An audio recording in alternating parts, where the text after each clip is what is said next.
like to start with a little story or parable about the growing seed for the young people at Gloria Dei. In today's sermon, Jesus talks about a grain of wheat, and Jesus uses this single grain several times throughout the Gospels. And I think Jesus does this to help us understand how we ourselves can be like a single grain of wheat within a community. In today's story, Jesus is sharing, I think, that alone as a single grain or seed, it can be difficult to survive all by ourselves. And that the grain or the seed has unique needs for growing. It must struggle to transform itself into a mature plant. This is similar to how you might see a caterpillar becoming a butterfly. In other parts of the Bible, Jesus talks about it being important to have a wise farmer who knows where to place the seed so it can grow best. If they plant the seed, like let's say on a sidewalk, it probably won't grow. And if they plant the seed where there's like a lot of weeds or thorns, it might be prevented from growing. But when the seed is planted on soil which meets its growing conditions or its needs, then a single seed can grow into 30, 60, or even 100 fruit.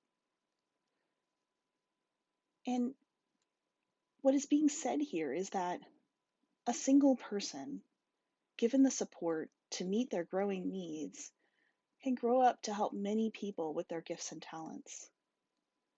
Through these gifts and talents, they are able to inspire and encourage others. Because they're inspired, other people might be curious how a single person was able to develop so many gifts. And because we like the new gifts and talents we have, it's easy to share our story. And we're all sharing this hour together because we enjoy hearing and sharing the stories about Jesus.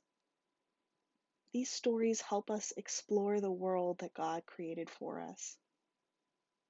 Because we share our stories, we get to hear different ways to look for God in us, like with us, among us. We get the opportunity to share the good news we see in the world with each other every day. For example, I see God in the buds forming on the trees, trying hard to become blossoms. Maybe you hear God in the new songs of migratory birds moving through North Texas. Or maybe you see God in a friend helping a neighbor during a recent snowstorm. Or maybe you see God when someone helps you when you're stuck with your homework. I know I see God in work in my life when my spouse helps me with the dishes. What a blessing.